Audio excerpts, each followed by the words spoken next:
सरस्वती जी की बात नहीं करता तो मैं मानता हूं कि मैं मेरे कर्तव्य से पीछे भागूंगा। जन्म भले गुजरात में लिया, उनकी कर्मस्थली यही पुराना पंजाब और उत्तर भारत का क्षेत्र रही। जब दुनिया के अंदर औद्योगिक क्रांति हो रही थी, कहीं मूढ़ीवाद कहीं साम्यवाद,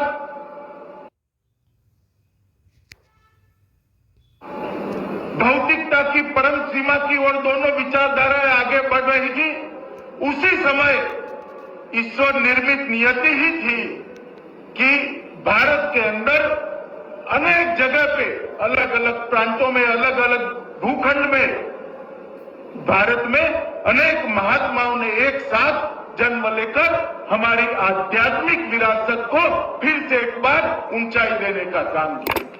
ऋषि दयानंद ने जो किया वो मैं मानता हूं सर्वोपरि है, क्योंकि उन्होंने हिंदू धर्म के पुनरुद्धार के लिए, वेदों के पुनरुद्धार के लिए, एक सभी रूढ़ियों को, परंपराओं को, सालों की गुलामी के कारण हमारे ज्ञान के ओजस को जो झांखप लग गई थी, ओजस पर एक धूमिल सी छाई हुई थी, उसको हटाने का काम ऋषि दयानंद ने किया।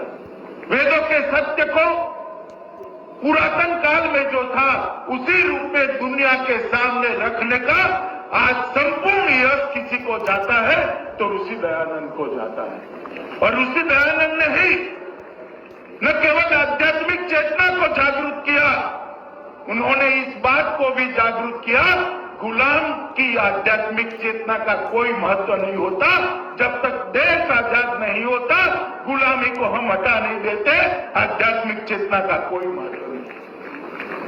और उसी दयानंद के बताए रास्ते पर चले हुए कई लोगों ने देश की आजादी के लिए बहुत बड़ा काम किया।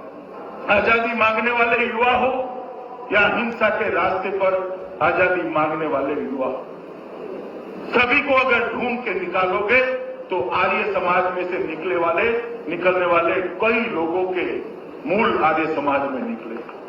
लाला लजपत राय हो, लोकमान्य तिलक हो, उन सबको जब गहराई से देखेंगे तो कहीं न कहीं आर्य समाज में से उन्होंने प्रेरणा प्राप्त की थी। मित्रों, आर्य समाज की स्थापना मैं मानता हूं कि हमारे आर्य धर्म के, हिंदू धर्म के एक अर्वाचीन अवतरण के लिए बहुत महत्वपूर्ण घटना थी। 1875 में जो आर्य समाज को मुंबई के अंदर ऋषि दयानंद ने स्थापना की, आज पूरे न केवल देश, दुनिया का मार्गदर्शन करने के लिए सज्ज है। मित्रों, लोकमान्य तिलक ने दयानंद सरस्वती के लिए कहा था कि ऋषि दयानंद भारतीय आकाश के एक ऐसे जाचल्यमान नक्षत्र है जिन कारण ही स्वराज का विचार आज जनमानस के अंदर प्रस्तावित हो पाया है। जब राम प्रसाद बिस्मिल शहीद, तब भी कोई जाकर ढूंढता है कि उनकी प्रेरणा कहां से आई है, तो आर्य समाज से ही आई। इतना ही नहीं, अस्पृश्यता, बाल विवाह, दहेज, विधवा विवाह की शुरुआत, स्वदेशी और आधुनिक शिक्षा, हमारे पुरातन संस्कारों के साथ की आधुनिक शिक्षा, ऐसे कई प्रकार के सामाजिक सुधार आर्य समाज के अनुयायियों ने किए। पूरे उत्तर भारत के अंदर संस्कारों का एक वातावरण आर्य समाज के कारण निर्मित हुआ। हिंदी का महत्व बढ़ाने में भी आर्य समाज की बहुत बड़ी भूमिका है। संस्कृत प्रचुर हिंदी का शुद्धिकरण, इसका तस्मसीकरण करने का अगर किसी को यश जाता है तो आर्य समाज को ही जाता है। और गद्य इस नई शैली में उन्होंने प्रस्तावित किया कि इसके द्वारा खंडन भी होने लगे, मंडन भी होने लगे और शास्त्रार्थ भी होने लगे। हिंदी में शुद्ध हिंदू धर्म की परंपरा खड़ी करने का काम आर्य समाज ने किया। उन्होंने एक नारा दिया था ऋषि दयानंद ने, पुनः वेदों की ओर चले। और मैं मानता हूं कि दुनिया को देने के लिए वेदों में बहुत कुछ पड़ा है, भारतीय संस्कृति में बहुत कुछ पड़ा है। और जिस दुनिया के अंदर बहुत सारी जो समस्या है, वो समस्याओं का समाधान वेदों के अंदर है, भारतीय संस्कृति और हमारी परंपराओं में ही पड़ा हुआ है। कभी न कभी विश्व को यही रास्ते पर जाना पड़ेगा। हम सबका दायित्व है।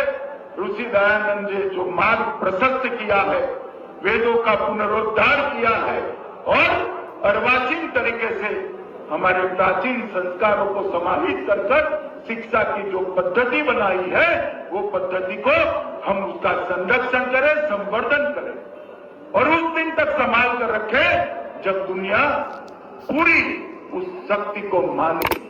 तो विदेश से कोई भी महानुभाव आता है, राजनीति आता है, तो उसको एक छोटी सी गीता देते हैं और संदेश देते हैं, गीता में ही दुनिया की सर्व समस्याओं का समाधान पड़ा हुआ है।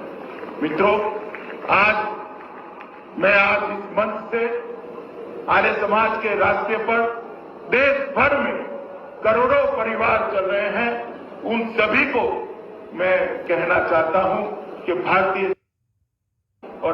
जनता पार्टी की सरकार आर्य समाज के विचार और आर्य समाज का जो काम चल रहा है, इसका समर्थन करती है और तय दिल से भारतीय जनता पार्टी मानती है कि आर्य समाज का रास्ता जो ऋषि दयानंद ने हमें बताया है, वो रास्ते पर न केवल भारत का, विश्व का कल्याण पड़ा हुआ है।